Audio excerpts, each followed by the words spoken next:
taken by the sunrise and the golden view. Walking slowly in the mountains underneath the constellations. Yeah, I know that you've been waiting for me. Time is losing all its meaning, like I'm living in a dream, and I've been chasing all the feelings I need. It's in these moments with words unspoken, my eyes wide open, life tastes so sweet. It's in these moments when all I know is coming into focus, and now I see. It's in these moments.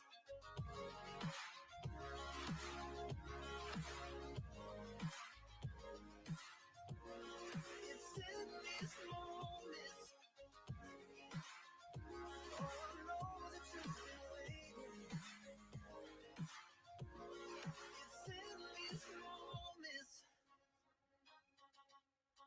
Oh, I got lost on a winding road in the dark of night with the stars aglow. Heaven's up above, got me below. As I head to you, like the river flows. Walking slowly in the mountains underneath the constellations. Yeah, I know that you've been waiting for me. Time is losing all its meaning, like I'm living in a dream, and I've been chasing all the feelings I need. It's in these moments with words unspoken, my eyes wide open, life tastes so sweet. It's in these moments where all I know is coming into focus, and now I see. It's in these moments. It's in these moments.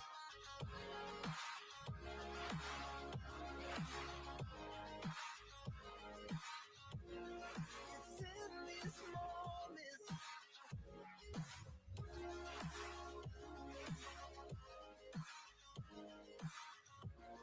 It's in these moments.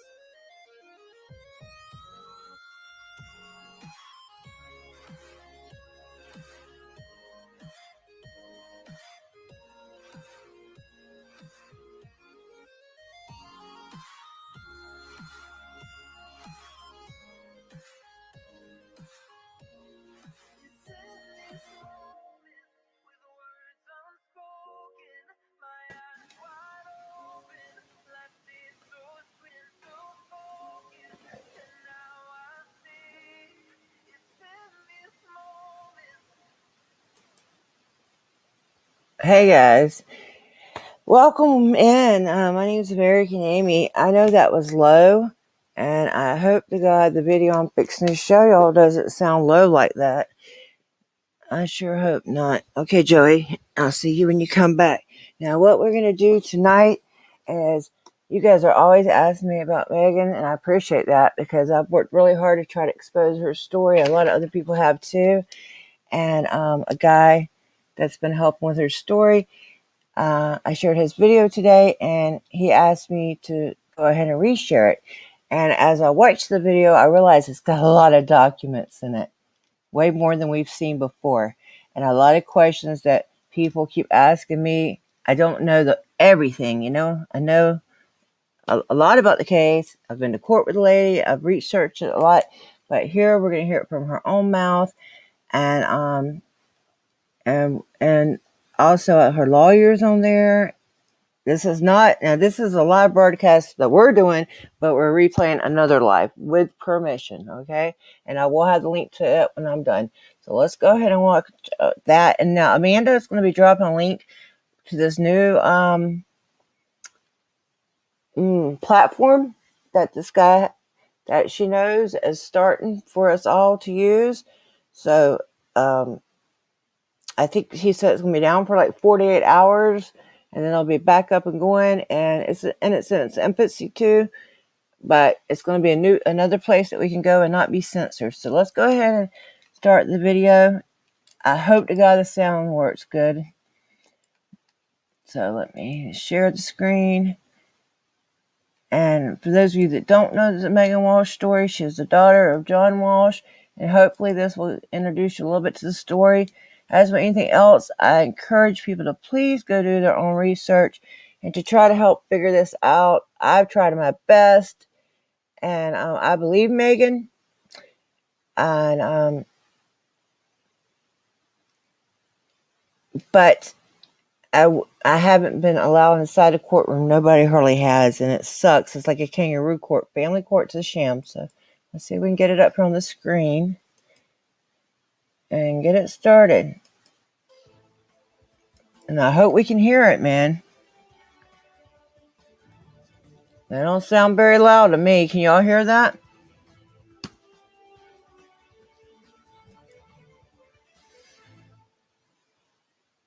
Can y'all hear that? It don't sound too good. Hello and welcome. Today we've got Meghan Walsh, the daughter of John Walsh, who is the host for 25 years of America's Most Wanted. We have the lawyer Hollis Mandel, and we've got her team, a legal team, Christy Tasker. And today we are going to be discussing how Meghan's four children were taken away, we believe illegally, by CPS, which we're going to go into. There's three cases, three trials that are, currently going right now. Now, just before we begin, you can subscribe to our Telegram channels and to nicholasfeniarmin.com for my free email updates. And if you're watching this for the first time on YouTube, I will leave the link below in the description for the full interview. Unless, of course, myself and the guests can choose our words wisely due to the insane censorship that's happening right now. Meghan Walsh and Hollis and Christy, thank you for joining me, all of you. How are you and what have you been up to? We'll go with Meghan first. Thanks for having me back, Nicholas. It's nice to see you, and thank you everyone for joining in and giving us your time today. Of course, we are still in the fight. I hate to interrupt that so soon, but I don't know why the volume is so low. This happened the other day, and it hasn't happened since then, and now it's happening. So I don't know how to make it any higher. But what I want to ask you guys, is it loud enough that you guys are going to be able to hear it? Do you think you're going to be able to hear this show at all? Because John Walsh from the Cop Show, yeah, that's her father. So do y'all think that okay, so we're going to go ahead and play it. I'm sorry it's low. Maybe later on I can edit it and pump it up. I don't know, but let's try to hear it. Okay, I'm going to shut up. Take y'all back there. This one's really interesting. Like I said, this one's got paperwork and documents that I haven't had to show you guys before. The fight, and it's getting down to the wire here, and more has happened. So we're very thankful to be able to be here and give updates and just let people know what's going on, not only with my case, but as we see this happening across the country and even globe. With what's going on, I'm very, very sorry to hear that. I shared a video of the sheriffs outside talking to you from the window. I shared that. Penny L.A. Shepherd sent it to me, and I shared it on Telegram, and I shared it everywhere as much as I can to get the word out there. It's absolutely terrible with what's going on. So, I'm really, really feel terrible about what's going on. So we've got Hollis here, who is your lawyer, and we've got Christy. Now, why don't I sit back and you can, Christy, if you can pull up the presentation and you can explain to me for the first time with the viewers, with everything that's gone on, and we can then go ahead with some questions and answers. How does that sound? Great, Christy. How can y'all hear me when I'm not talking? I'm not even talking. You're on mute. Y'all can hear me? Sorry about that, Nicholas.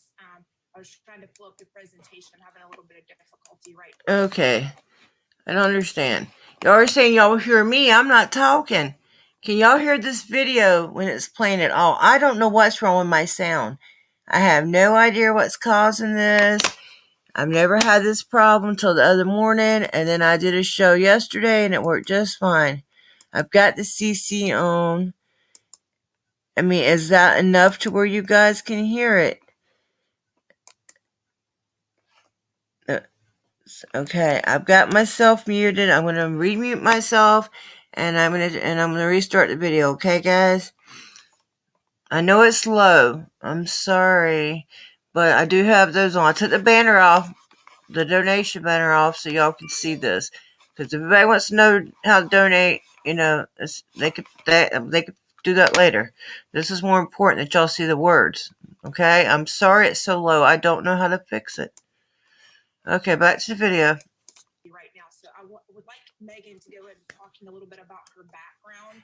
And as she's talking about her background, I'm going to pull up some of the photographs and information that she's discussing as she goes through with the background. She's going to tell you, all about her parents and, her life and how it kind of started out and the restraining orders that her parents, have even filed against each other. Because it's really quite alarming when you start to read the allegations that are up against Meghan. As a mother, I was absolutely in tears, crying when I read the allegations, because it could be any of us here in America or abroad. So Meghan's story, even though she's been in the spotlight with presidents and very high influential people, for her to even stand up against these people is a really big deal. And we know a lot, that's gone on. We really need to make sure that we are, just paying attention to what she's saying here today, Nicholas. That is super important. And while she's speaking, I'm going to be trying to bring up the presentation, Meghan. Absolutely. I just want to let Meghan know that when you do explaining this, please do explain it in a manner where, people who are watching for the first time will understand from the beginning with your position and where we're going to go with this. And of course, we need this out there. We want to expose this, and we want to bring these, these corrupt people right down and restore humanity. So please, Meghan, thank you. Thank you, Nicholas. And for everyone watching, it is a lot. I understand what we're saying and what we're laying on the people here, and it is a lot. So of course I'm going to do the best that I can to start from the beginning, but not take up too much time, of course.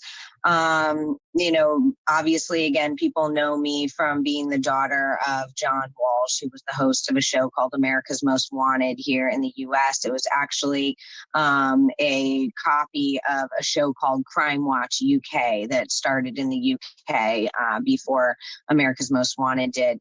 And, people saw me, like Christy said, with, presidents on Capitol Hill, just a couple months old in the Rose Garden with Reagan, and then thereafter many times with him and other presidents on Capitol Hill lobbying for legislation. And then, obviously in media and Hollywood and even music and fashion when I went on to do my own work later in life in college and thereafter. So, everyone did see this life of mine and this lifestyle that we see with a lot of celebrities and their children. And unfortunately, that wasn't exactly the reality of the situation behind closed doors. We're seeing a lot of an issue of public persona versus, private lives. And, there were good times. I'm very, very hurt by what my parents have decided to do and the way that they have decided to handle this. But the truth of the matter still stands. And that was a big thing here, was me starting to speak out about the abuse and things that were going on and how it was affecting my children and my family now. So, if people go back, they know my brother and my father, mainly from my brother, which is Adam Walsh, the little boy that was kidnapped from the Sears department store in Hollywood, Florida in 1981. And then my father went on to, again, do the shows and things like that. But, people don't really look at what was going on at the time within my parents and what happened from there, what trauma can do, like losing a child to parents, what that can do to them. And the fact that my parents never sought therapy for themselves, they thought they sought therapy later for all of us. They shot me since I was 8, but they never really truly got therapy and help for themselves. They were thrust into the limelight. They were thrust into, this make it so that he didn't die in vain kind of a thing, and get on TV and make this message and platform. So that's what I think people don't really realize. There was a lot of infidelity that was even put out to the public years ago with my father's cover on the Globe. They were in a divorce proceeding for over 10 years, where they even had restraining orders involved in that. My dad has gone to rehab for alcoholism. So, I'm just trying to give everyone an idea of, what really went on. And these are real issues that many of us face, but in celebrity families, this is very, very prevalent, unfortunately. And in mine, it was, at least. And I know others that it is. So I can humbly speak to that. As I got older and whatnot, my parents were very controlling. Again, never getting help for losing a child. They were very controlling. When I was young, that was understandable. We were young, they had lost a child. But as I got older, it became very Hegelian dialect, if you will, problem, reaction, solution. I loved my parents. I felt that, I was very blessed to have a wealthy family that supported me in my times of trouble, or with different individuals like the fathers of my children and things like that. I thought that that's what family did. And I was very blessed to have one that had means to do so. And again, that's another reason why I'm very hurt, because of the level of trust being broken here. And I mean, not to mention everything else that's horrifically happening, but really to focus on the level of trust, like taking my home, like Christy mentioned. They've taken my home in this. They served me with a family court case lawsuit. Then, a week later, they filed to take my home. And then, 2 weeks later or so, took my children. Then a month later, had me falsely arrested. And then the trial for my children. So not to skip around, but that's how it's kind of, cascaded, if you will, up to the current. So growing up, they were very controlling. I would be threatened that, if I, didn't do what they wanted, there would be certain circumstances, things would be taken away. And I was dependent on them. At a certain point, it got too much when I started seeing it affect my daughter and my family. And I had a therapist at the time. I'm actually a trained therapist as well, certified and specializing in trauma due to my experiences and wanting to help others. Before all of this, I was working and developing a family community learning farm for the community. We were doing story time and music together classes for the children. I had chickens and goats and hens, and we were making bread together, things like that. I was also in school for functional nutrition. So I believe in integrative health and functional nutrition. I think it's an amazing thing that people should really start learning about for their own health and their own benefits, especially for their family. And that's something that I practice within my family as well. And out in the community, we were at church and having play dates and having people to the farm, providing a space during a pandemic where people were stuck in their homes and experiencing hardships. And I was actually able to provide, a space and come together with other colleagues, women I had known from high school and things like that prior to all of a sudden this happening in our lives. So, April 1st really changed things. And due to that controlling nature that I had always grown up with, I started, saying, and we've talked about this on prior shows, Nicholas, that, kind of assault on Thanksgiving. And, I went up to my parents' home for Thanksgiving. And I believe it was Thanksgiving 2020. And they started this whole script and saying that I, was crazy and I needed help. And I said, I don't consent to this. And my mother proceeded, after I went to get the phone, she proceeded to pull me by my hair with my baby in my arms. She bloodied my nose, where actually, for the audience that isn't aware, I am healing basal cell carcinoma with Rick Simpson oil. It is a natural prescription and approved treatment for basal cell as a natural treatment for it. That has also been used against me in allegations. So I was doing that. I was living a different lifestyle. My mother started attacking me when I took the phone. She pulled my hair, bloodied my face, and continued to bite me on my arm with my baby again in my arms, while they were then holding my daughter hostage and telling me I could leave with my 2 boys if I left my daughter, which seemed to be a theme. They really target my daughter and really have used her even in this case, and with her father. He's very much a part of this case and part of this injury being done to our family. And from the perspective of my children, that's all I can think about, Nicholas. And I can't, what they're being put through, never mind me and all of us fighting, but what they're being put through is just ungodly. So what do you think the core reason is? Why, can you explain to the viewers, why do you believe that your parents are doing this? Why are they being so malicious? I mean, they are the grandparents to these wonderful little children, and they are removing them, taking them away from their mother. So what is it? Why are they saying that you're crazy? What's their agenda? What are they afraid of, that they have to gaslight and say you're crazy to do that to you? Well, Nicholas, I think that there's multiple reasons, unfortunately. I wish it was that simple to just give you one answer, but I think this has a lot to do with what they have a track record, we're finding out, unfortunately, of doing, is retaliating to make up for, anyone that knows any truth or is speaking out about the reality of who they are or who they were when Adam was alive, who they are now, and their reputation. That's very important to them, especially with the work that my father does and the National Center for Missing and Exploited Children. I also think that it has to do with me speaking out about that from my own experience and abuse with them, but also mainly cutting them off. I was, at the advice of my therapist at the time, I had gone no contact. That's what we know in narcissistic abuse. My parents had been told many times that, I had a right to medical freedom, as well as the fact that these were not their children. They couldn't vicariously live their days that they didn't get with Adam or raising children because my father was on the road, that, these were not their children, and that they didn't have right to do this. They also have no grandparents' rights in Florida. There are no grandparents' rights.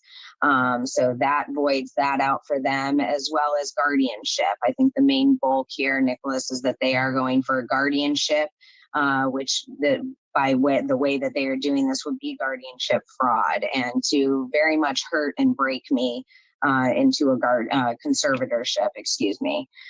So there's financial intentions here. There is abusive intentions. I mean, I was to a point where they weren't unable to any longer, abuse us. They weren't able to abuse us any longer. And so they got the system to do it. This is projection and, unfortunately, abuse and for money. Absolutely. Using children, exploiting children. Meghan, why don't you, as Christy's going through these photographs and presentation, why don't you talk us through the photos, and of course fill us in with a presentation? Yeah, I will, to the best of my ability. Thank you, Nicholas. The current slide that's up is obviously the former President Bush with my father and mother on the left of the screen, which he ties back to Henry Lee Lucas in Texas, and then to Otis Toole, who was the quote unquote proclaimed murderer of my brother after his death. So then next to that photo is my father with Anthony Bourdain and what's his name? It's leaving me right now, from CNN. The guy on the other side. There you go. Yeah. And so that's my father out in the scene and how they do their events, and with the late Anthony Bourdain. which, you know, and this would have been Meghan. This would have been at the CNN building, probably. That's a Turner Broadcasting building in Atlanta, Georgia. This is the Turner Upfront 2016 reception at the CNN Center. I'm going to go backwards a little bit just to kind of give an idea, too, that John Walsh is connected to pretty much every president we've had for, you know, the last 30 years, really ever since Meghan's been born. That's the whole purpose of this, Nick, to be honest with you, is to show, you know, what presidents he's connected with. He's even connected with Hunter Biden, the current president's son. This is Meghan with former First Lady Nancy Reagan, somewhere in a very odd photo, if you ask me. It looks like maybe she's on a carpet with 3 people kind of standing behind them with cinder blocks as the wall finish, which is quite odd, in my opinion. That was also Sally Struthers as well, who has a story of her own within the movement. So that was Sally Struthers, and that actually I have another photograph of myself in the same dress from that day earlier upstairs in the White House. Yeah, and this. I'm going to interrupt for a minute. Also, in one of them pictures, these ones are in black and white. She has one where she was actually wearing a green dress, and they switched it. They photoshopped her dress to red. And also, Adam met one of the presidents, and he met George Michael also. So I don't know. And also, you know, yeah, she will admit to you, she did grow up privileged, financially privileged. Money doesn't make everything. And maybe her parents have done some good things. I think he's caught some real criminals, probably. But they don't mean they can't do nothing wrong, you know? So just because he's done some good work, you know, doesn't mean he can't do nothing bad. Okay? But this has some good information because this has actually got some documents coming up. So I'm going to shut up and get back to the video, but it's good to interrupt. And thank you so much, Snapface. That was exactly the problem.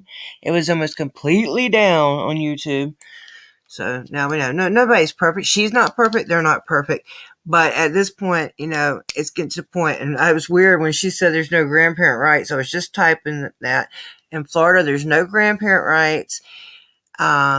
And the bio dad of her daughter, I know this is really confusing. After her parents had the baby in their custody, the little girl, she's 10. They had her all this time.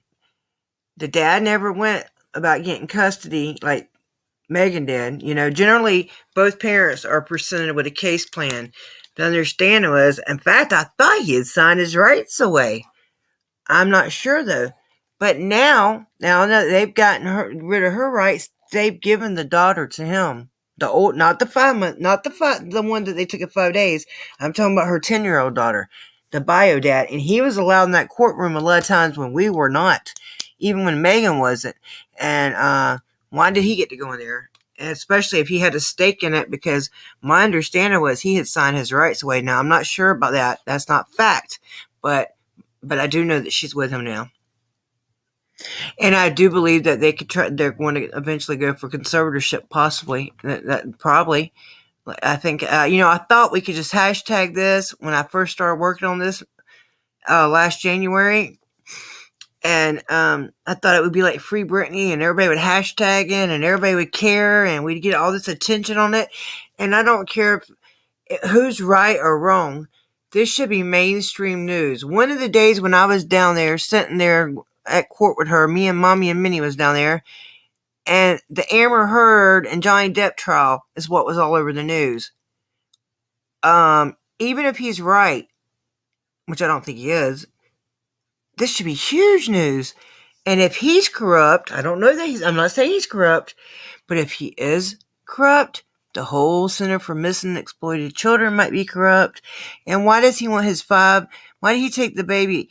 The baby was taken at 5 days old. Meghan wasn't informed of that court date.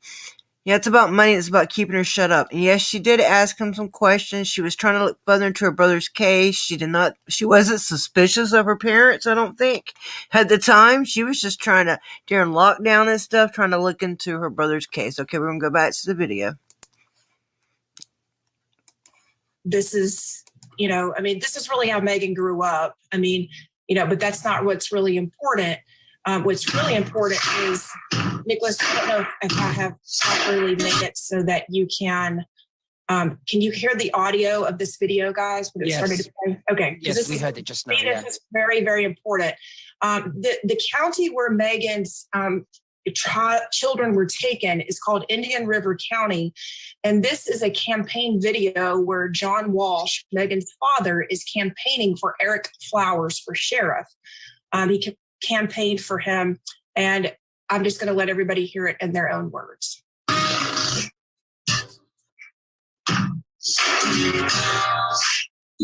is our news.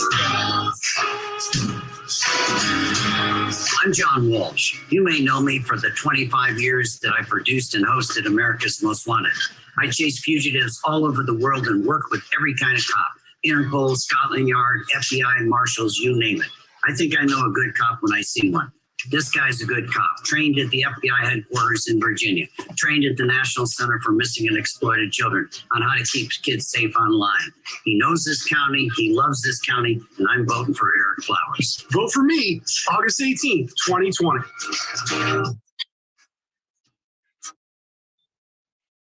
So, Meghan, well, I'm showing these slides so that the public can see. These are just, this is directly from Sheriff Eric Flowers' Facebook page or Twitter feed.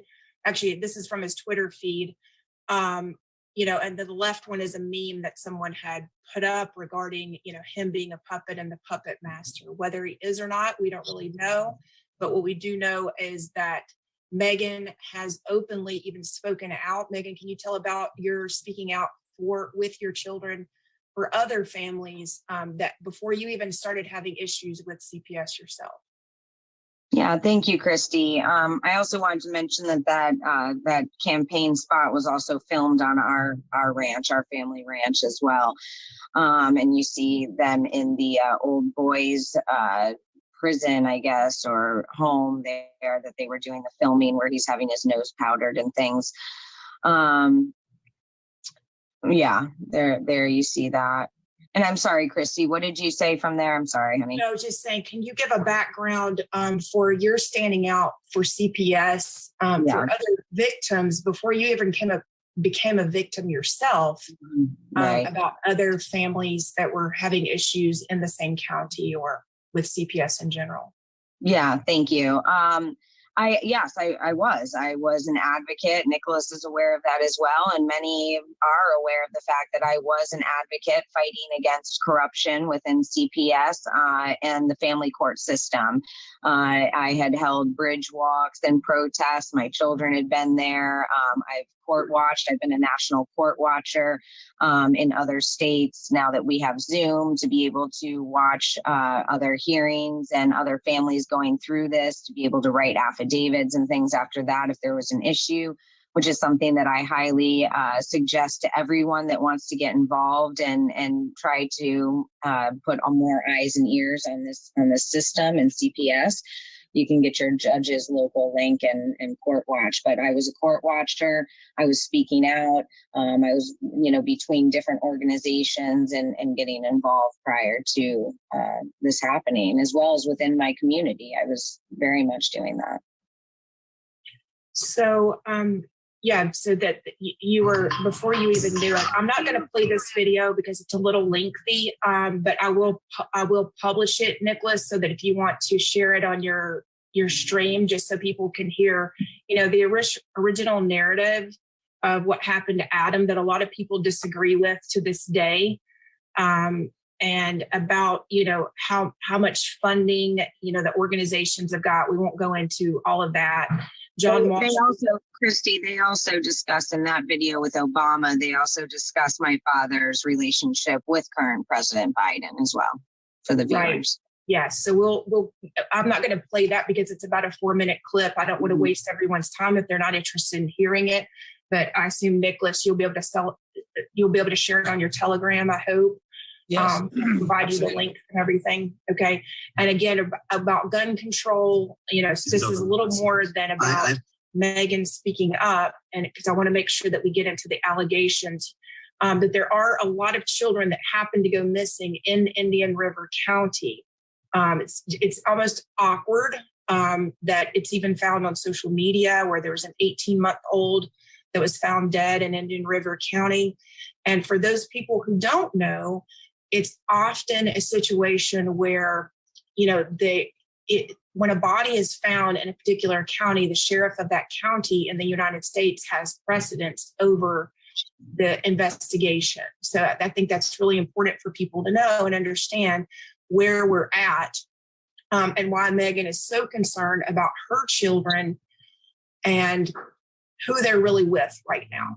So Meghan, I'll just let you go in. I mean, this was a Globe issue where John was busted for his shameless cheating and sex marathons days after he's on television talking about how great his wife is and their son. Obviously none of this was mentioned in that. This was in April, I believe it's April 2001. Yeah, 2001, 17th Globe issue. And, just the amount of discrepancy that people have with the Adam case.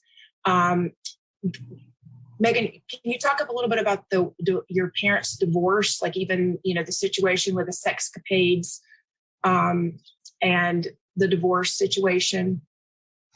Yeah, absolutely. One day we were kept home from school and told, taken outside one at a time and told, by my father that there was going to be a cover put out and that he had cheated on my mother. And all this, which I was 15 years old and I already had a feeling that was going on. Our kids know more than we think they do, and they do grow up. But yes, they went through divorce proceedings from there. It was very messy. Again, I grew up with bodyguards and aliases and telling people I lived in different places than where I did, and things like that. So then it went into cheating and alcoholism, sex addiction.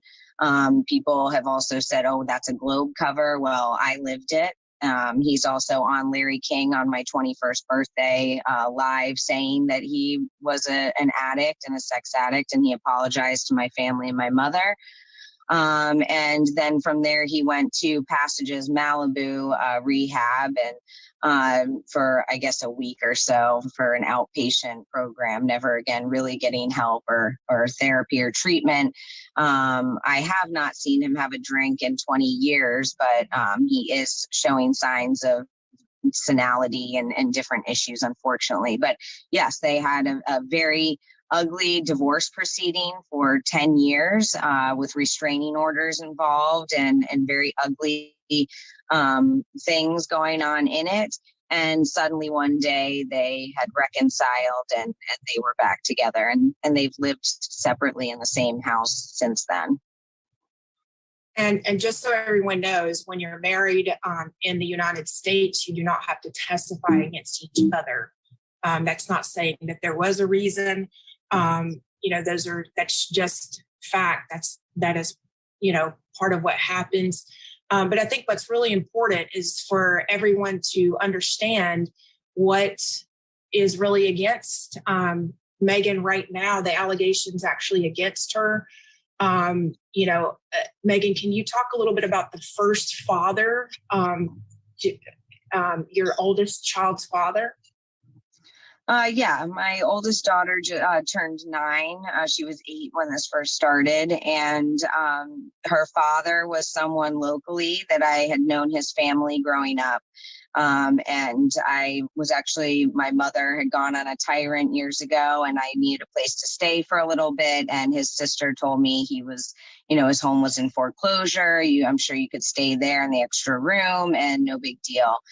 He had been married for 12 years and his ex-wife, he had gotten divorced and he had 2 daughters. His ex-wife was actually, from what he told me, was taking money to be a surrogate for other people. And so I asked him if he would be interested. I was doing fashion and traveling and, moving back from India and things like that at the time. That was my lifestyle. And I asked him if he would be interested in helping me have a child where he, would be involved later in her life. And he agreed to that. And we were successful in getting pregnant. I moved out right after that. We have been in the same town, blocks away from each other for 9 years. He sees my cousin through their work at least once a year and has, gone up to her, said, how's Ava? I think about her. Do you think I should contact Megan's parents? Things like that, where she said, why don't you contact Meghan? Which leads me to this point. He had 9 years to just call me and say, I know that we had started this under a certain premise, but I think about my daughter and I want to get to know my daughter. Is there any way that we could, in a healthy, positive way, do that? He could have absolutely done that. And I would have, especially with everything going on with my family, I would have absolutely been open to that.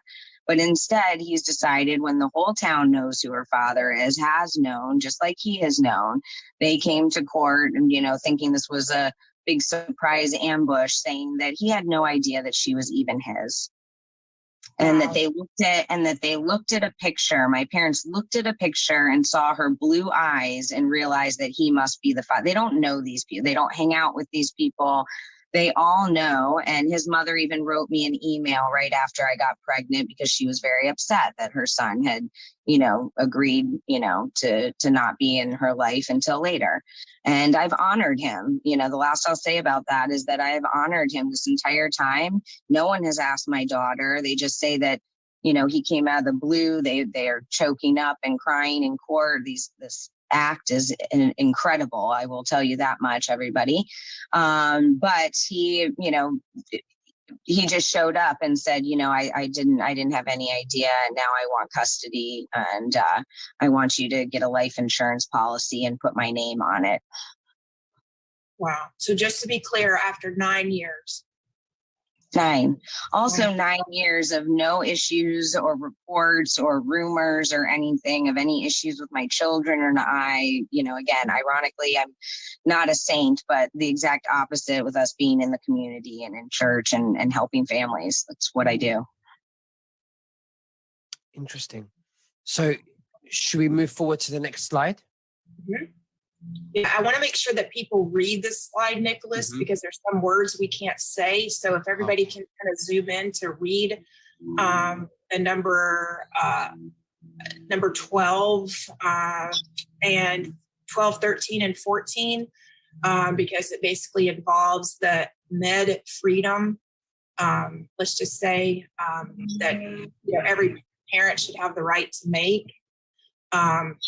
And then, the next one is that, Meghan, you have deadbolts on your doors. You don't want the public to view your children. These are allegations, everyone. I mean, I just encourage you to really read these allegations, because when I first read them, I was absolutely heartbroken. I felt like I was reading something that wasn't even real, that someone had made up. You keep your doors locked in your room all day to smoke marijuana. As far as I've known you, Meghan, which has not been a long, long time, you've managed to show up for everything, and, be, what I would present.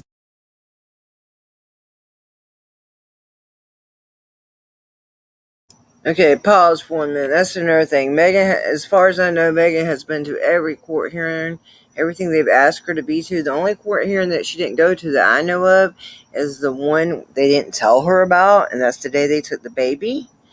Okay, her lawyer went instead and didn't tell her nothing about it. She had proof that the baby had been to the doctor, but she didn't know court was going on. She had no idea. So the lawyer shows up and plays dumb and doesn't show the proof, because so they took the baby on that basis. And Meghan was standing there with the proof in her hand, and there was DCF workers right there that could have just looked up the proof.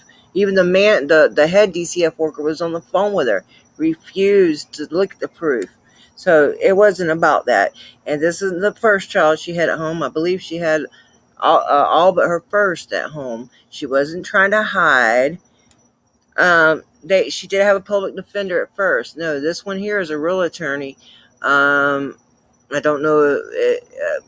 People are sending donations straight to her through, I think, Zelle.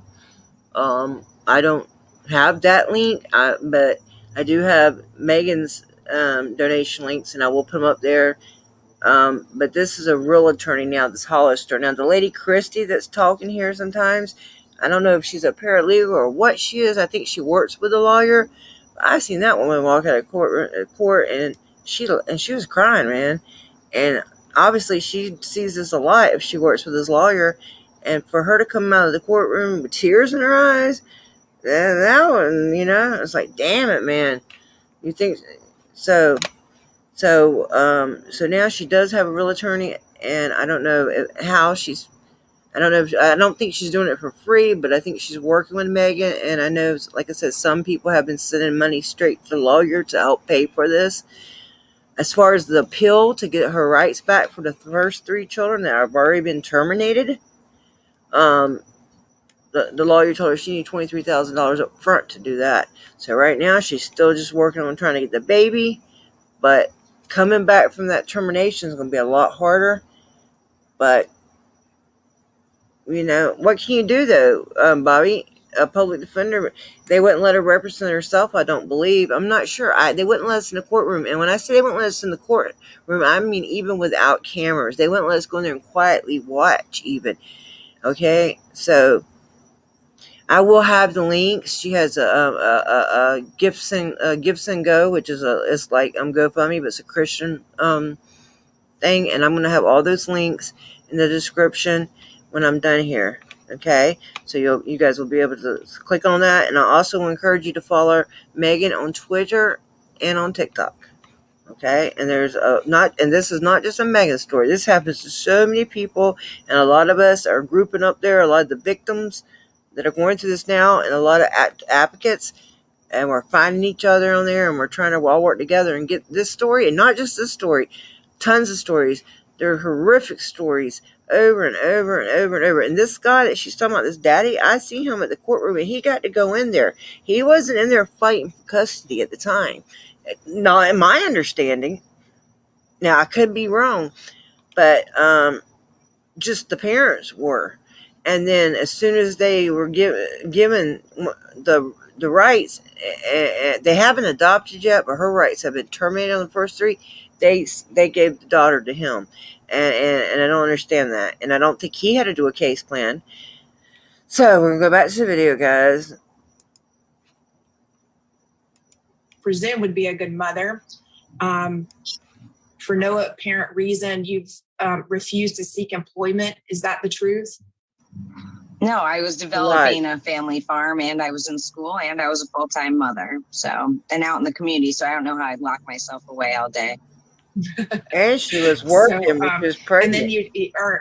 And then they say that you had a tendency to hoard things. Thank God that these are all allegations for taking away children.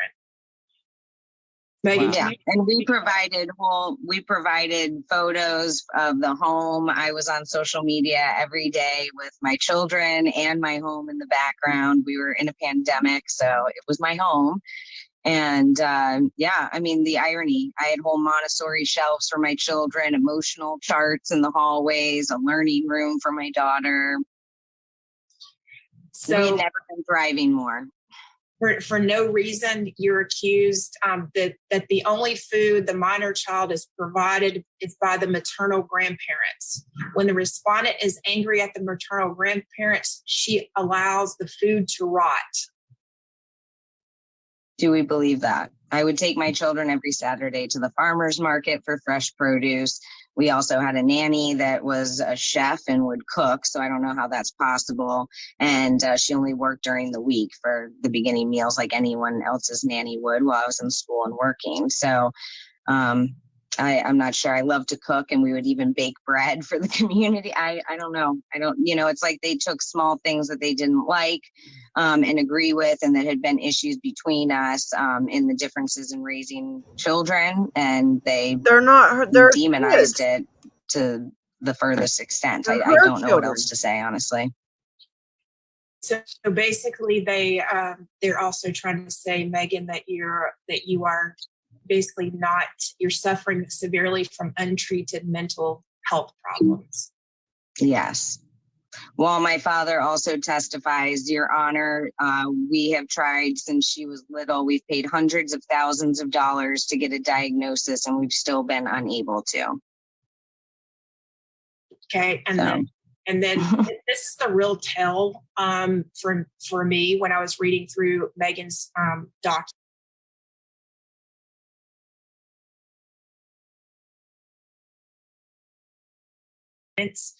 First they come after her for the older child, and based on that parent who hadn't seen the child in 9 years. Then the next thing is the petition for the sale of Meghan's home, which is basically saying the reason that your father petitioned to sell the home is because he was 50% owner. Is that right? Yeah, and I just want to say one last thing on Nicholas, before we move on. I really don't understand how a person can actually sign under oath these affidavits and start this lawsuit when you have no knowledge of the family, of the situation, of me and my children whatsoever. I mean, even in the past 9 years, never mind ever. So I just wanted to point that out. We all think that's very, very interesting, to say the least. So I'm sorry, Christy, go ahead. No, go. Yeah, I mean, please feel free to interject at any time, because I just want to make sure that the public is really very well aware of what they're alleging against you and really what happened and in the order of things that are happening, because I feel until now that has not really been very clear as to how everything has happened. So basically, your father had petitioned for the sale of your home that you had with your children because you repeatedly refused to maintain a stable and healthy lifestyle for yourself and your children. So as a result, he seeks the partition, which means would have been his half of the property.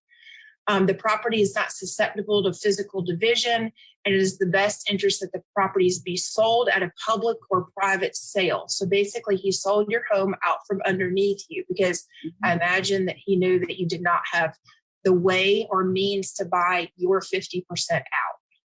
Correct. And also requested in the court documents itself, in quotes, that my half be held in escrow until after the DCF case is over, so that I would remain indigent and homeless and not be able to get on my feet. Yeah. Because DCF will not allow you to have your children back unless you can provide them a home. Yeah. And then there's the financial aspect that if they're going to hold your funds in escrow, can you confirm, has this house sold?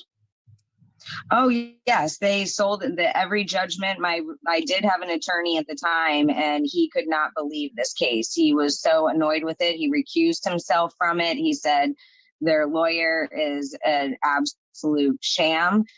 He's acting like a concierge lawyer, and they sold it out from under me in 2 seconds. They had these magistrate or real estate, mediators that just harassed me. They did emergency orders that were automatically granted and heard. And they even had me have to move out like a weekend before I was even supposed to, and asked and tried to require my lawyer to drive from across the state to be there for the movers. It was very bizarre. They accused me of renting the home out and named a woman, saying that she was renting the home from me and living there, which was a friend of mine that came to visit and help with some of the stuff. And obviously they had to run her plates or something illegally to find out who she was. But these accusations that were just out of the blue to hurry up and get the house sold and me be forced out of it with no place to go. So, and then obviously your father had already, or someone had paid your respondent, which is they'd already paid the taxes and insurance on it. They requested that they be reimbursed from your share, which you still have not gotten to date. Is that correct? Yeah, that is correct. They're trying to drain all of my side as well with any expense that they can come up with. I mean, all my parents, this is narcissistic abuse, and these allegations are projection of everything that I experienced growing up that they have done in one way or another, for the most part. So unfortunately, this is what's going on, and they've taken all of that and done it in this manner. So I'm not going to play the video, Nick. This is the one that you had mentioned. Are you sure you don't want to play it for the viewers, or? Yeah, if you, I mean, it depends on what you want. I mean, You can play a few minutes. I mean, you can play like 60 seconds of it. JLR. Fast forward that part. I'm going to Yeah. fast forward. Yeah, I'm going to Yeah, fast just so we can forward get an idea. Was, to show that you, here's the baby, okay? Jesus.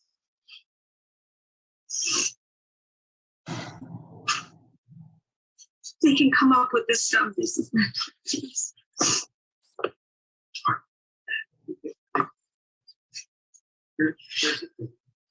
This order, like I just tried to explain to you, I understand your frustration. I understand your hurt. No, my child. I'm protecting my child, and I have the documentation. I understand that there's an order, but if I have the documentation, and I was never notified by my lawyer this morning, nothing, and she should have contacted me and asked me for the documentation. I have it, so that should null and void. Jennifer Hickson.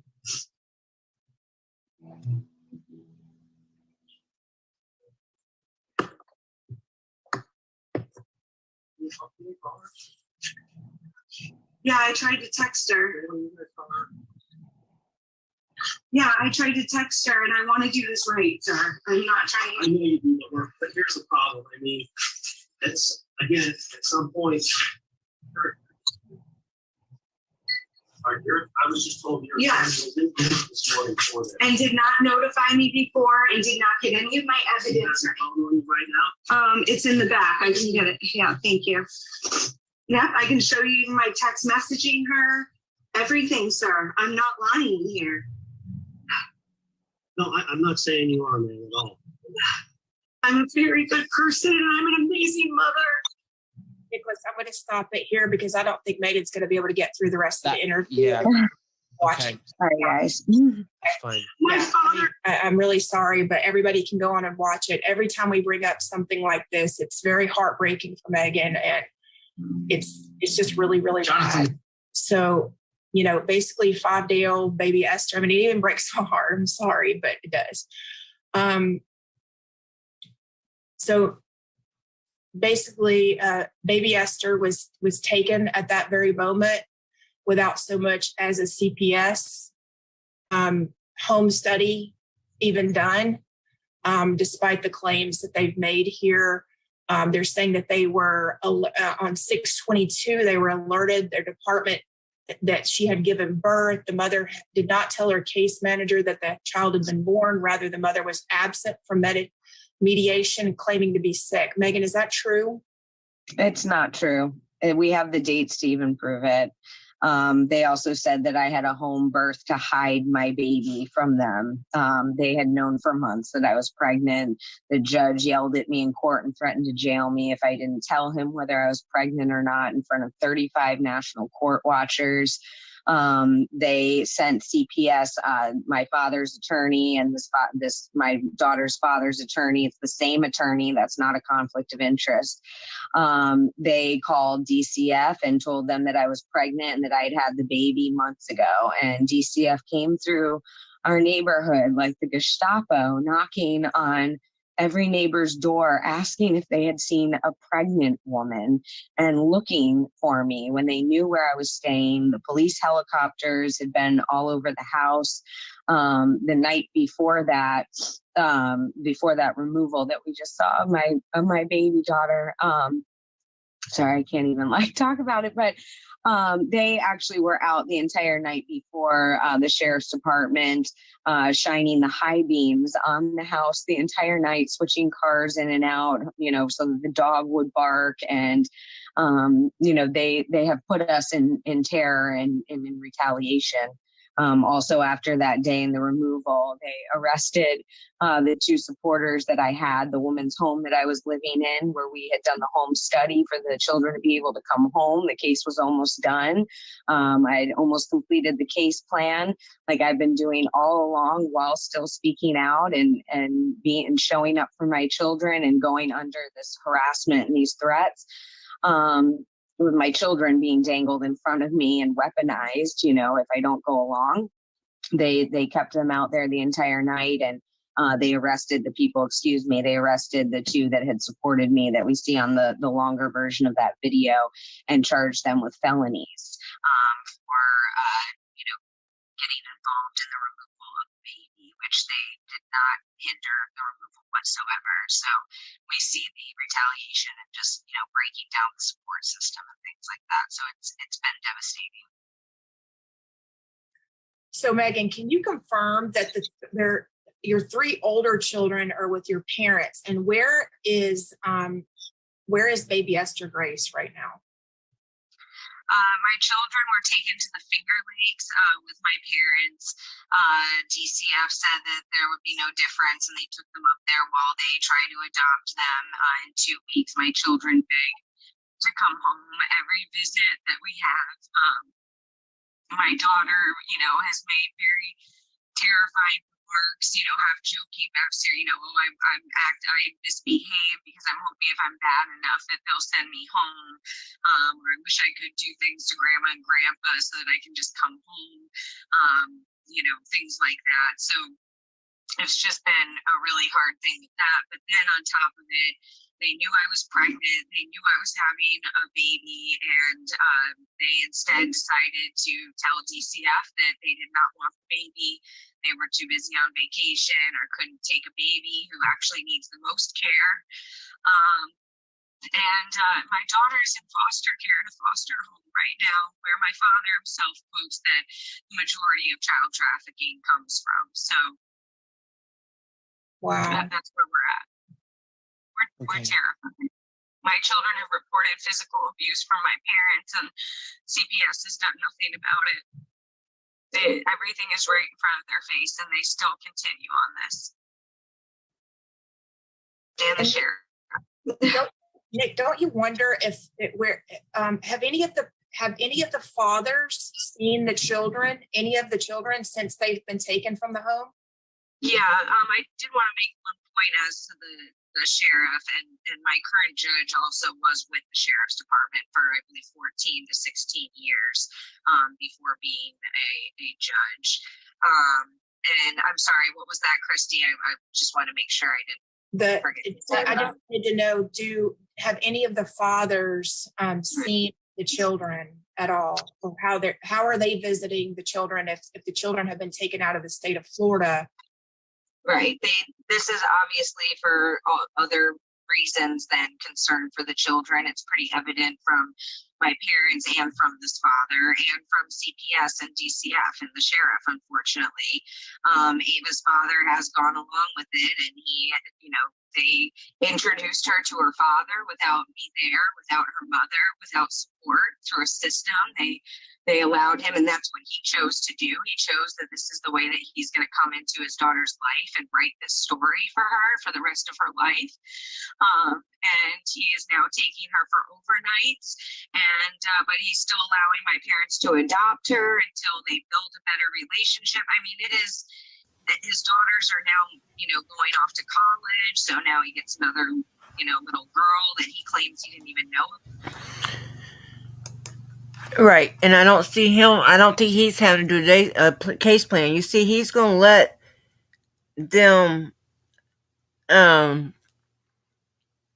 adopt the child. But see, once you adopt a child, it's up to you who you let that child see. Okay?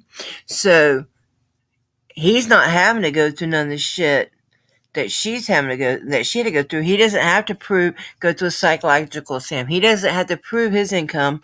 Because once they're in their care, they can let whoever they want see them.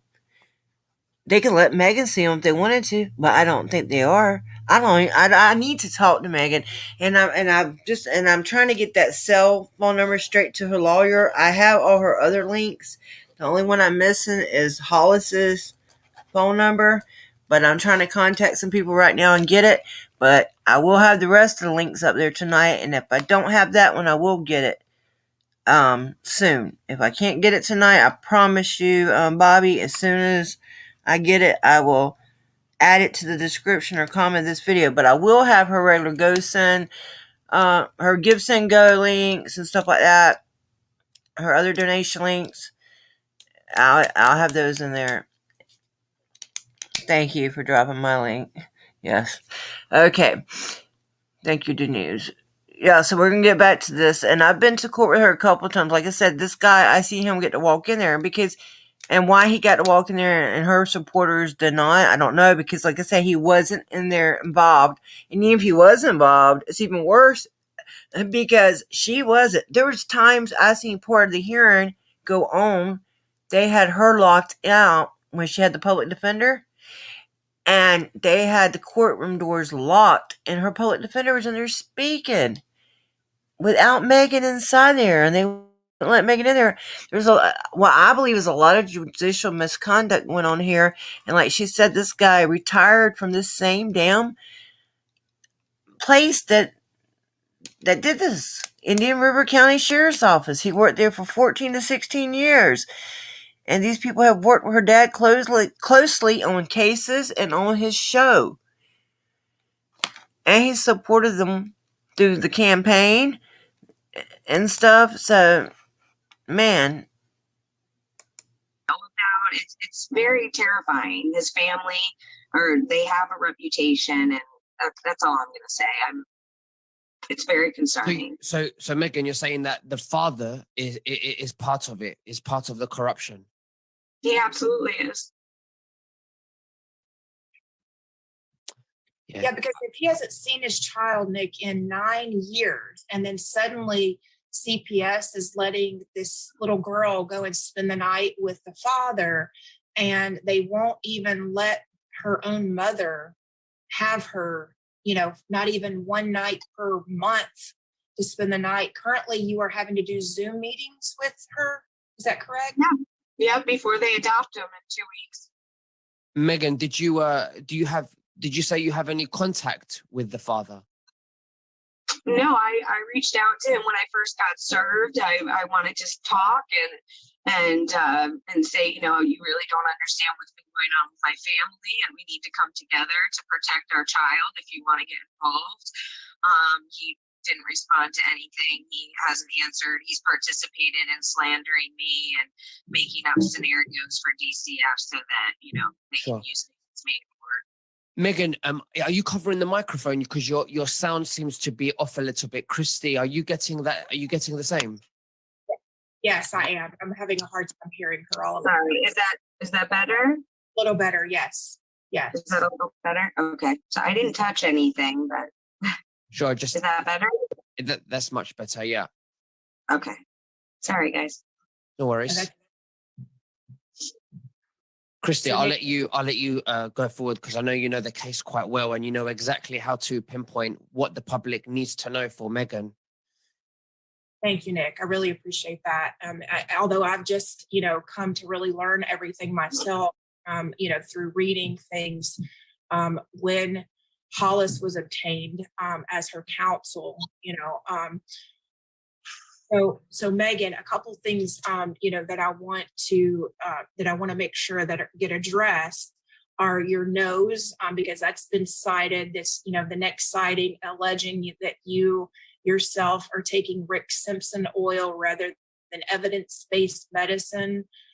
When I did a little research on the Rick Simpson's oil, I could find plenty of studies where it actually worked for the type of cancer that you have on your nose. Because that's quite a myth going on online. And that was one of the first questions I even had for you. So I understand why the public would have a question. It's a fair question, right? Yes, absolutely. And I actually love when people ask me because then I can educate them about options that they might need in the future. I do have basal cell carcinoma on my nose. I did go have biopsies. I went to do everything that I needed to. I even went to specialists down south, and to Miami and in between. They wanted to put my forehead on my nose and do all sorts of different wild things. And I was blessed to find out that there was this option to try Rick Simpson oil, which has been around for a while. I have it through a prescription. This is a medical context, which they are also taking out of and putting into a substance abuse context. I've drug tested twice a week for over a year. I did substance evaluations with no recommendations from that, no issues found. I know that's been a thing too. But Rick Simpson oil is an option with studies, extensive research, and results in treating basal cell carcinoma as well as other types of cancers that they are thoroughly researching for the American public. And it's an amazing option over chemicals and traditional Western ways of Mohs surgery and all of the options that I've extensively researched and even down to radiation, which my father did have on his face when he got cancer in the same place a year later. Again, my father and I have very different beliefs and approaches to life, as I found, and this happens to be one of them. But I hope people will go and look into Rick Simpson oil because it's an amazing option. So I've rebuilt my nose. So That is a cannabis-based oil. no, I was going to say, so all of this writing that we're watching, the allegations against you. Which would you say, is it reasonable to assume that your dad, John Walsh, had a big role to play in writing this out? This would be like a Hollywood script, for lack of a better term right now. I literally read it, Nicholas, and had to. I mean, it was a good thing I had to wear a mask in the trial because I cannot believe that this is what people. I mean, to me, this shows mental illness. If people can come up with these things, twist this, and do this to children, first and foremost, forget about me, that can do this to children and are absolutely not taking into account their perspective and what this is doing to them, especially because they know the truth. My daughters tried to speak up. Again, they begged to come home every single time, and they know the truth, and they're just waiting for everyone. We're all waiting for everyone else to come together and realize and stand up. Well, I'm going to say the next line kind of says it all to me, Nicholas, because it's actually a great question of who is involved, because keep in mind, this is a legal document that we're reading for the court of law. And the next line kind of says it all. The mother continues to pepper social media with conspiracy theories surrounding the death of her brother and trafficking of her children. Okay, the word pepper, I mean, everybody just think about that one for a second, because I almost laughed out loud when I read that. Like, I thought the word pepper, they're peppering. In other words, she's sprinkling around like pepper. This is in a court document. That just doesn't sound like something that normally would be in a court document, in my opinion. I'm no attorney. Hollis may be able to weigh in on that. But it's really about that. And by the way, there's been, ever since Adam's death, there have been hundreds of people to question the investigation of Meghan's brother's death. So I would think living in the shadows of a kidnapping and a murder, when someone else has your children, I would say that you would definitely start looking into things more yourself and trying to figure out why this has happened to you, or at least I would be. And Christy, that was another thing, is that I had been looking into it prior to any of this happening. And that was another thing that really twisted the wrench, I guess, if you will. I thought that they would be proud. I thought that these are my parents. They grieve about my brother. I'm finally, 36, 37 years old. And, I'm interested. I love my brother. I've honored my brother my entire life. Our whole life has been, has surrounded, my brother and my parents' work and everything. That's what we had to live for and show up for and even have emotions or not for. So, I thought that they would really be proud of me. And I started asking them in a way like, did you know that this, was in this, or who was doing this at the time and things? And that's when a lot of trouble started to happen as well. And again, as Christy said, the point here is that my brother's case has been controversial for 40 years, and by many people, even law enforcement that made reports in the very own case. So, that's the fact of the matter here. And conveniently, most of the files are missing too, Nicholas. I'm going to add that too. So that makes it even more controversial. If there's nothing to see, why are the files missing? I just can't get my head around how John Walsh, your father, Meghan, has no love or sympathy for you or your children or for his family. I just can't get my head around that. I can't either, but he has not responded to me. This man grabs his chest in court and says, we love our daughter. He just ranted last week about how we just want her in therapy and we want her on medication and we'll give her kids back, which I think is very indicative of a barter or a deal or, nefarious, not to what this is supposed to be. And it's horrific. I don't understand. If you really think that I was mentally ill, okay, guys, where's the headline that John Walsh had to save his, grandchildren from his crazy daughter? And if you really think that I'm crazy and you love me so much, you don't take someone's children from them and their home and their entire life and retaliate and give them the silent treatment, which is abuse. They told CPS that this was tough love. That's abuse. That's not tough love. And CPS still, the John Walsh show. So the sheriff and my father have a very cult following in our county. People that aren't from there aren't aware of that either. Christy, you want to go ahead? Yes.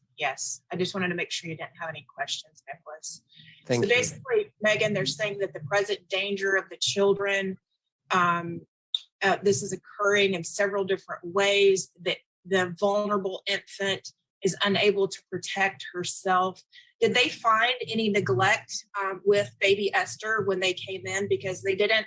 The video that I watched and the one that Nicholas mentioned posting that we showed the clip of, I didn't see where they actually said, this is why we're taking your daughter. No, they had a false report, which is supposed to be a 3rd-degree felony up to 5 years, saying that I had the baby and I had not taken it to the doctor. I took the baby to the doctor the day before this happened. I had the baby 4 days prior to taking her to the doctor.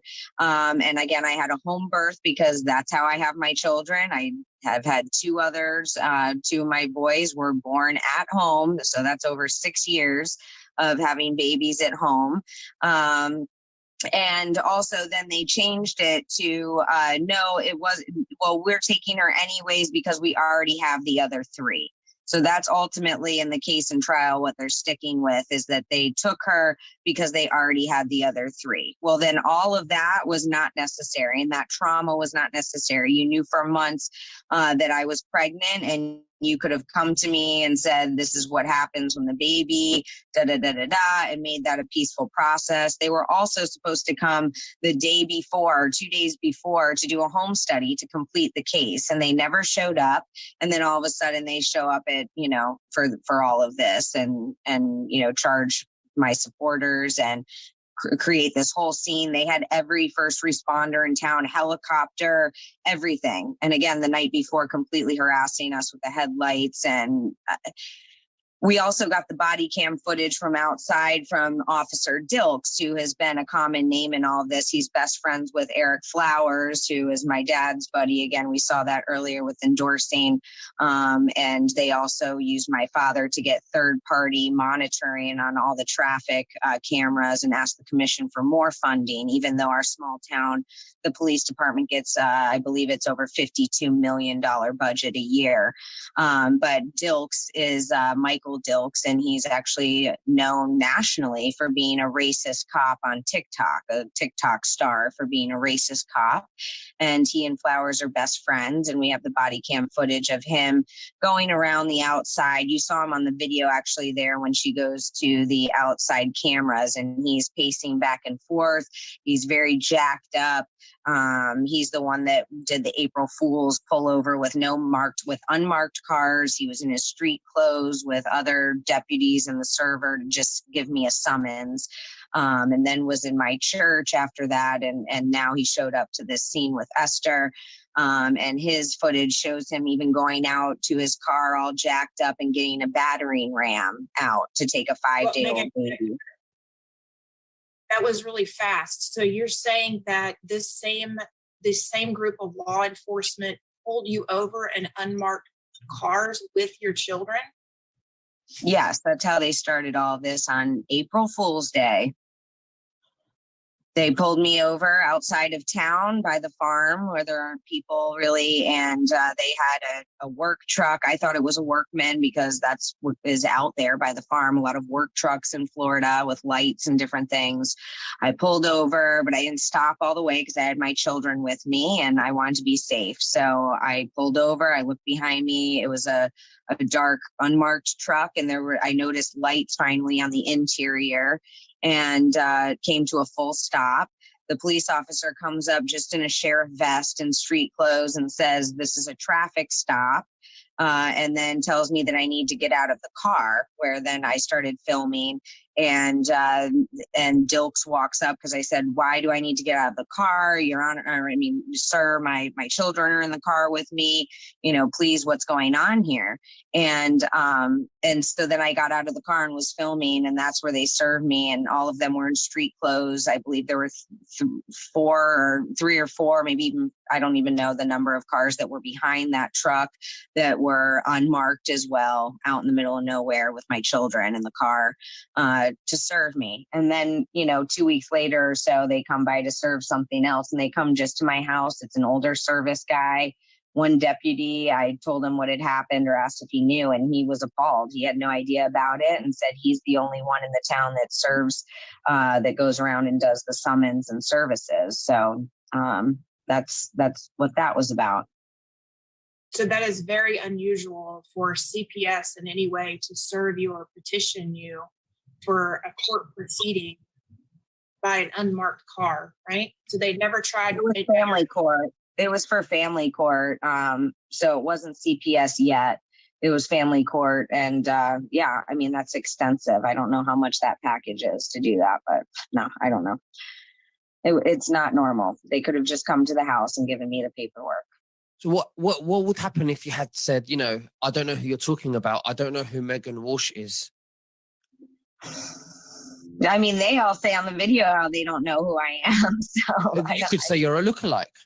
I don't know. I know it sounds silly, Nicholas, but they have I've never been in trouble with. I supported law enforcement my entire life. I love my parents. This is unfortunately things that happen when people are not mentally well, and there is abuse and narcissistic abuse. It's gotten way played out as a term in our society so that people chalk it off and, oh, he's a narcissist, or oh, that, this and that. But there are real issues and circumstances that people have to live through. And also our family court system and CPS enables narcissistic abuse extensively, very sadly.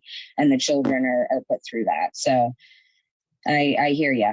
I see. Christy, so they basically go on to say that they clearly observed in-home and present danger. A safety plan was not feasible with the current family conditions. They claim that they eliminate the need to remove any minor children from the home in accordance with Florida Statute 39-40210, which provides reasonable efforts of the department were as follows. And Meghan, did they do any studies or provide you anything showing where there was present danger in the home and give you a time to rectify that? No, they knocked that morning. I was advised by counsel, which is the one thing that I would have done differently. I understand that in this, I am, again, not perfect. And this was terrifying. I had no idea that any of this was happening.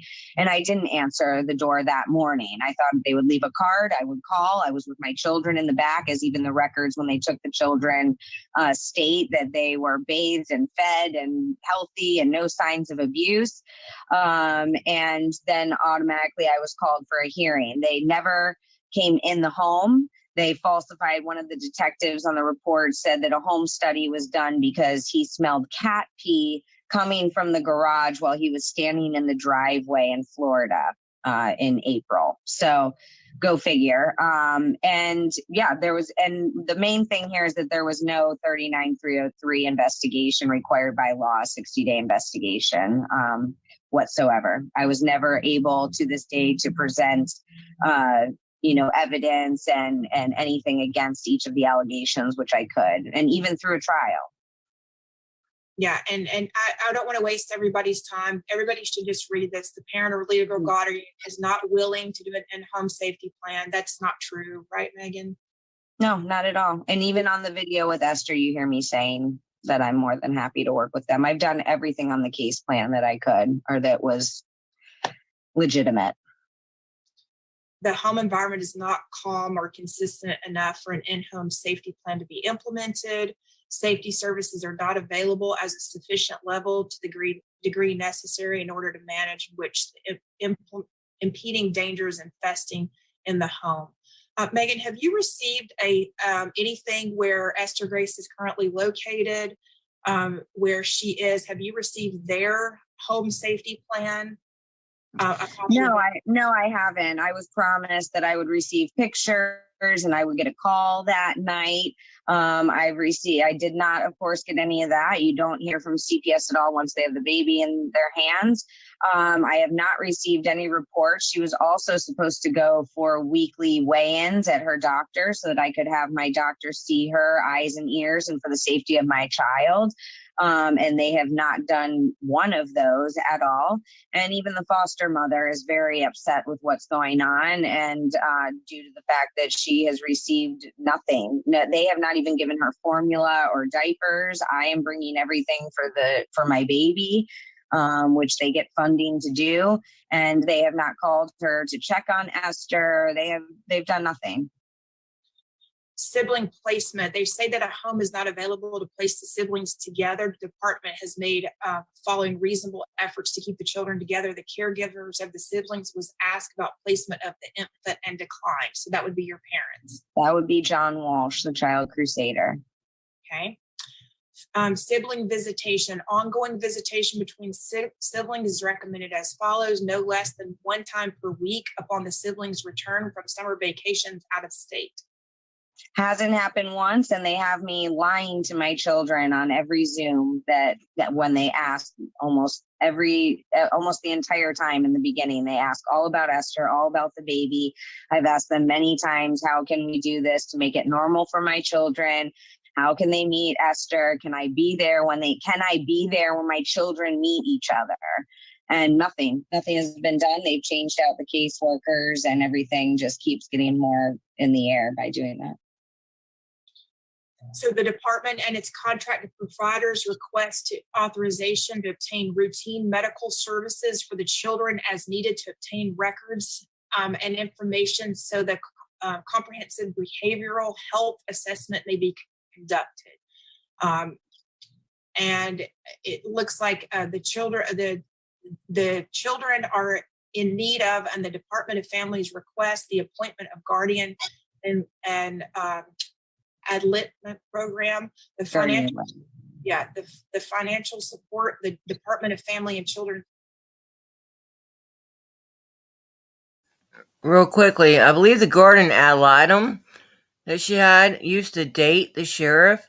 He was caught cheating on his wife, and I believe it was with the guardian ad litem in this case, but I'm not positive. And also, I wanted to say one more thing. Oh, if I haven't forgot already. Yeah, as far as I know, they still haven't met the baby. I need to ask Megan about that. It's just a mess, and I wish I could remember that other point I had for you guys, but it will come back to me. I still haven't got the Zelle number yet, Bobby, but I will place all the links I have, and as soon as I do get that number, I will add it in here later on. It may be tomorrow before I get that, but I surely will get it. Okay, so we're going to start playing this again.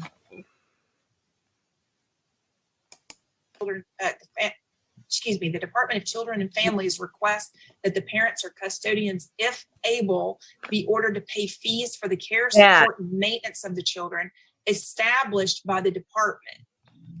Okay, so that means you're going to have. That was it.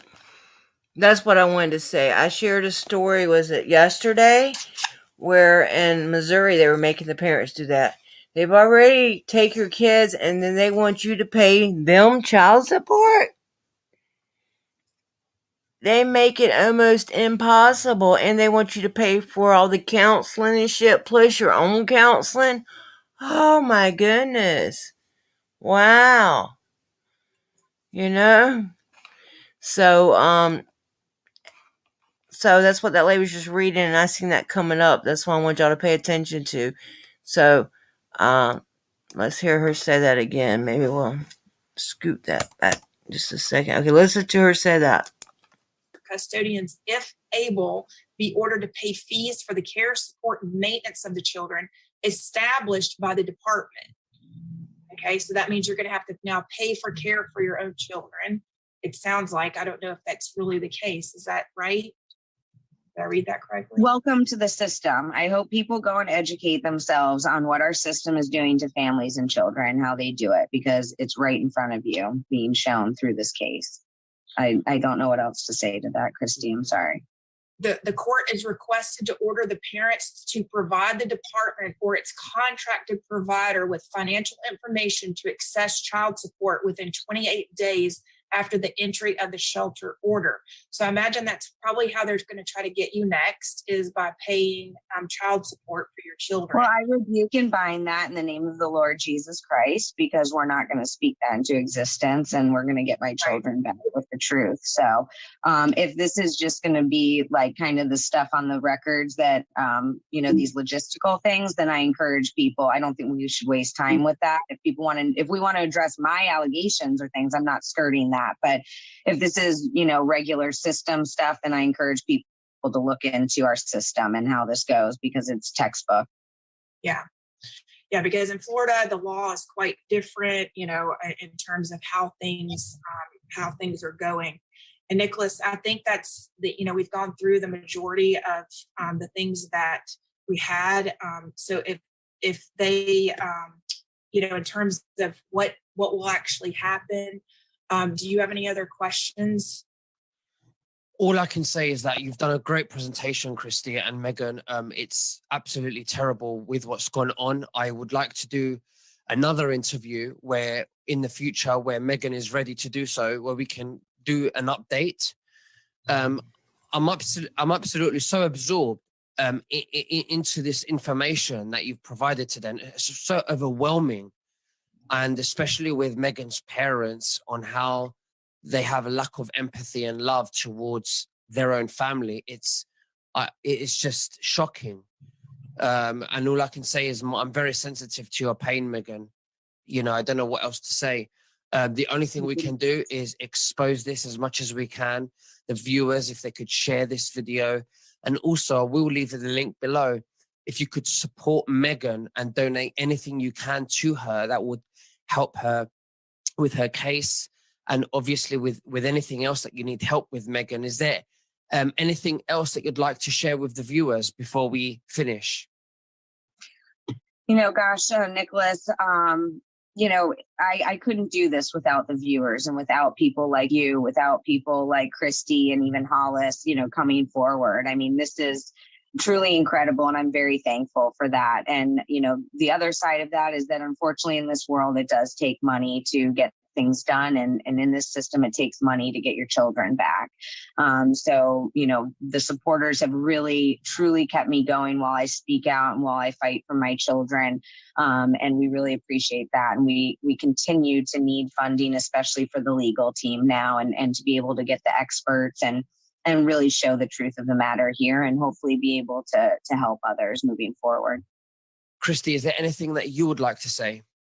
Yeah, I would like to encourage everyone to, even if you can, give a cup of coffee, Meghan's Give, Send, Go, or if you have a larger donation, to make it directly to Hollis via the Zelle, or send a check to Hollis's office. because that way, believe it or not, every 3 or 4% will matter.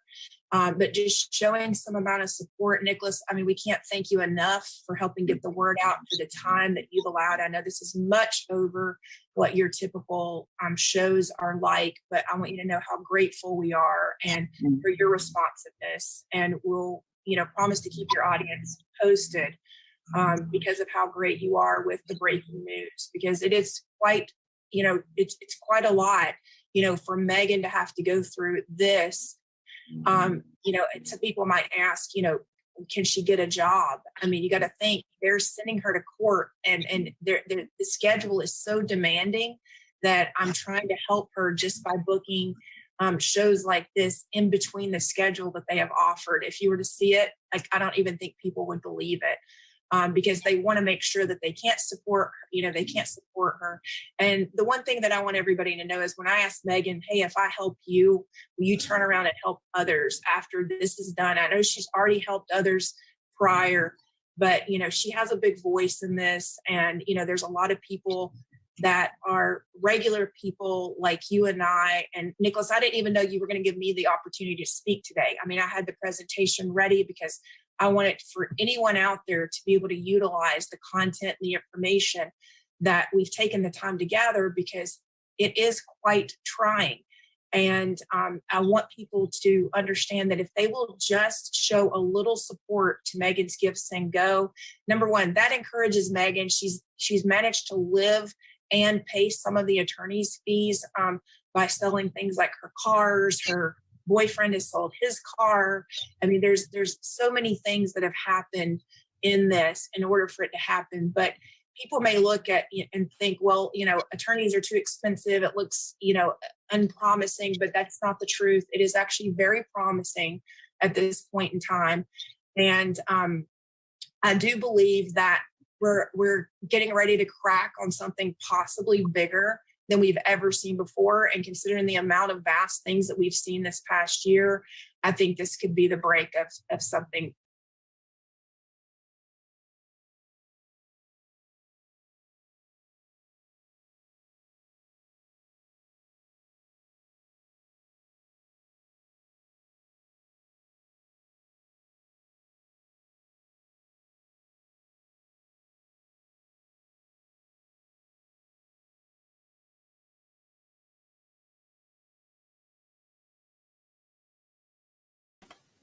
Sorry about that, guys. Oops.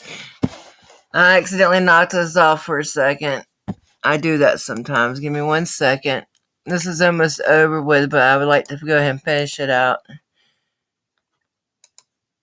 I apologize about that. Sometimes I do that by an accident.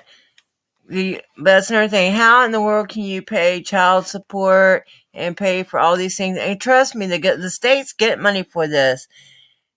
Not only does the state have money for this, they also get, for every adoption that actually goes through, they get federal money. And I shared just a Wikipedia link on that today, but I know that's just Wikipedia, okay? But it gives you the summary, of what is hold on, we're at the very end of this anyway, just about. Let's see where she's at, right? I think, okay, so I'm going to go ahead and play the rest of this, and then we'll talk for just a minute. Okay. So let's share this with you guys. And we should be.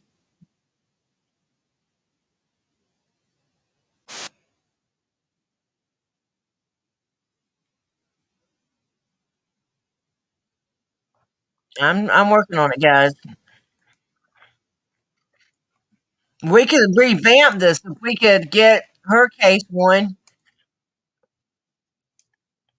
Had the presentation ready because I want it for anyone out there to be able to utilize the content and the information that we've taken the time to gather, because it is quite trying. And I want people to understand that if they will just show a little support to Meghan's Give, Send, Go, number one, that encourages Meghan. She's managed to live and pay some of the attorney's fees by selling things like her cars. Her boyfriend has sold his car. I mean, there's so many things that have happened in this in order for it to happen. But people may look at and think, well, attorneys are too expensive. It looks, unpromising, but that's not the truth. It is actually very promising at this point in time.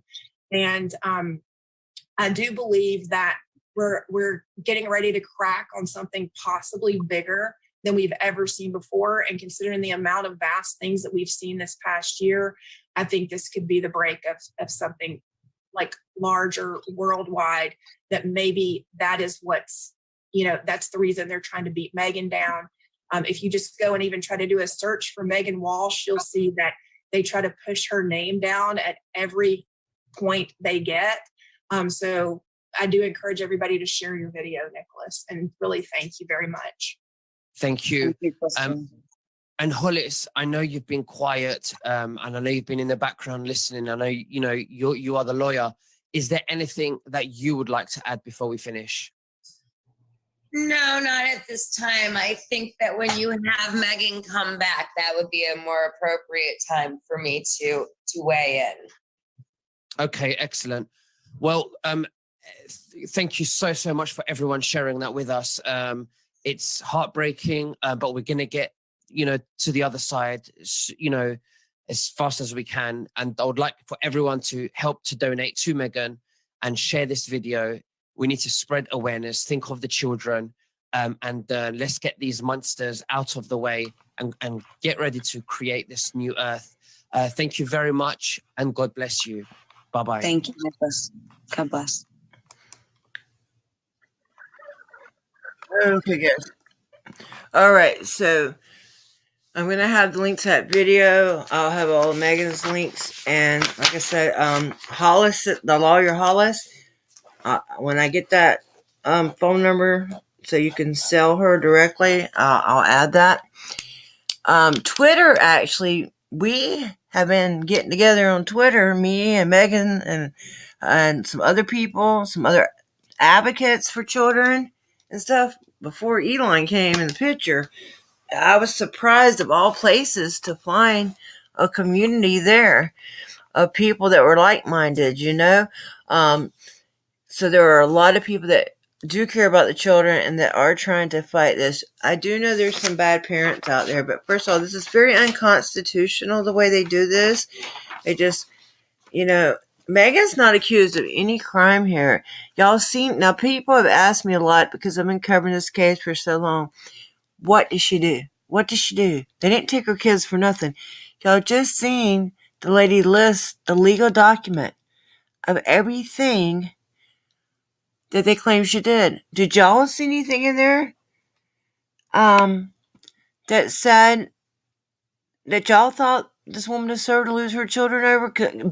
I know y'all don't know her, but based on the paperwork you seen laid right out in front of you, does that look like enough reason to take somebody's kid? First of all, I don't see anything wrong because she prefers home births. She had 3 kids that way. Okay. Because she prefers a holistic lifestyle.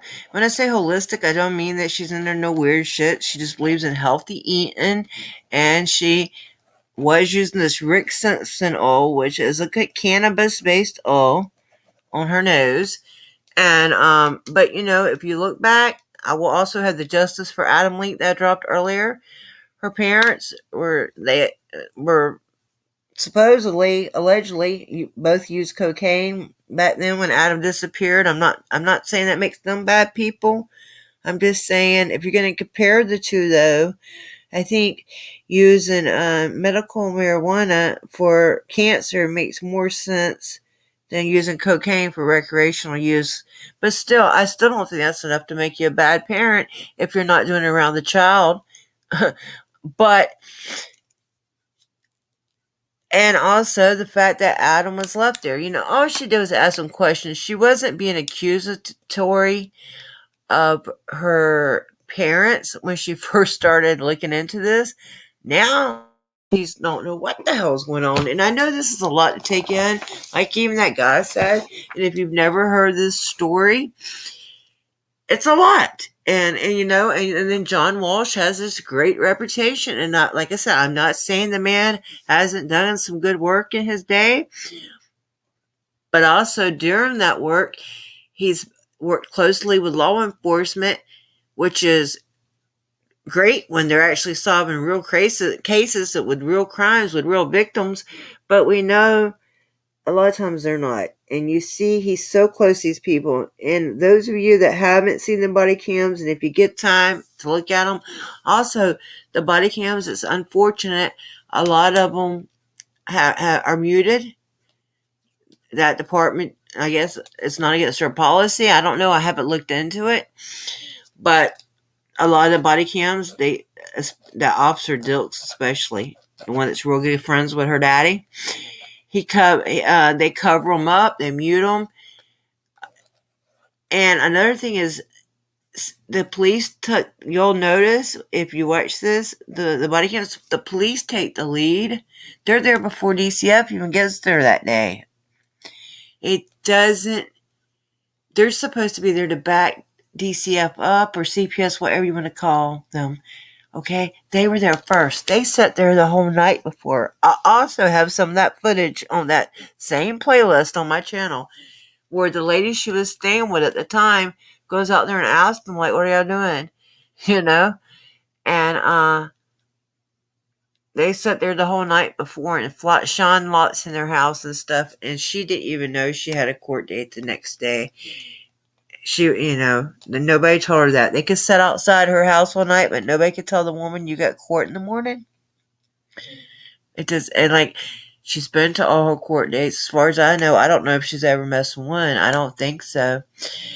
So, guys, the guy that had shared that, I'm going to be sharing his link too. I don't know the guy, the one guy. I don't know him, but the channel it's on is called Patriot's Perspective. And I'm going to share their link too.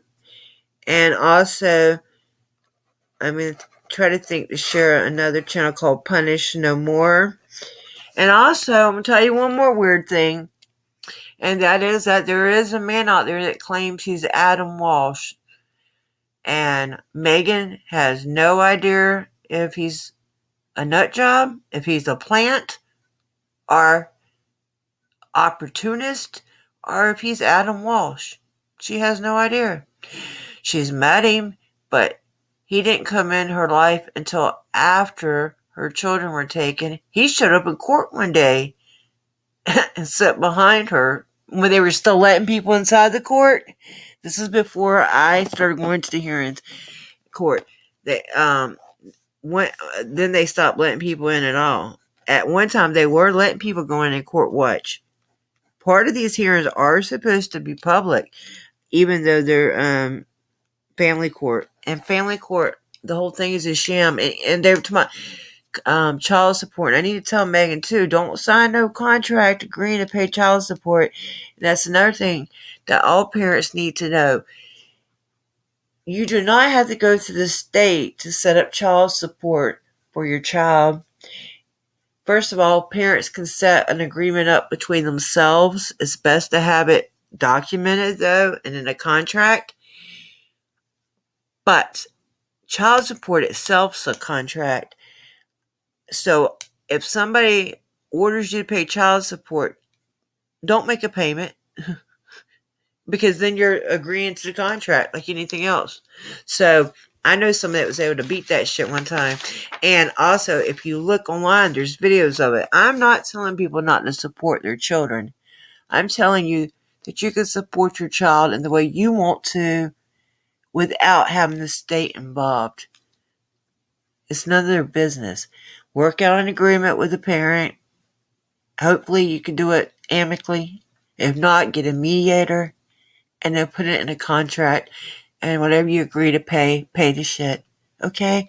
And if you do have a child, and you're split up with the parent, and especially if you've never been married, but even if you have been, and you do buy things for the child, save all your receipts.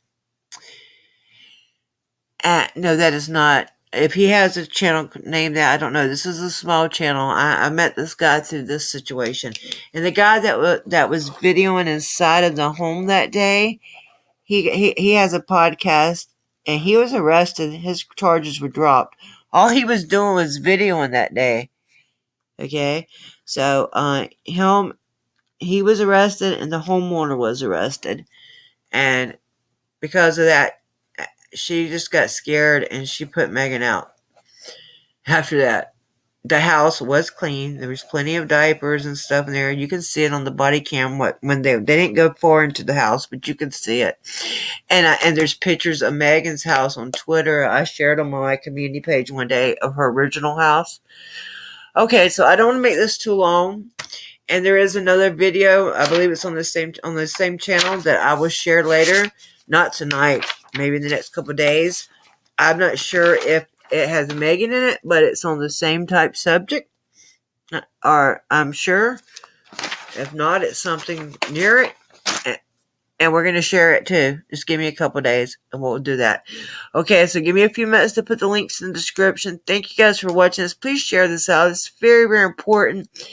And a lot of people have asked me questions, and I haven't had none of these papers to look at. All I have is what I was sent, which was the body cams and the cat, and some of my viewers helped me pay for those body cams. And I want to thank all those that did, because I didn't have the money to pay for them. And so people donated to me that day, and I was able to get the body cams. Now, on the day they took the children, I did submit that request, and she sent me a cam, but it wasn't the right cam. And I've got to get back with her, the records lady, on that. And she sent me, like, the CAD report, but it's so blurry you can't read it. All right, so my name's American Amy. Thank you so much for joining me. Pray for Meghan. If you pray for her children and all the children that are out there without their families. I know there's some bad parents out there, but like the article I shared the other day, and I've shared one before, that says it's 10 times cheaper to keep the family together. Even if you have to give them drug treatment, it's still cheaper. So why aren't we taking them? We know some of the reasons why, don't we? Okay, so we'll get to this further in the future, guys. My name is American Amy. Wishing you all a wonderful night. Thank you so much.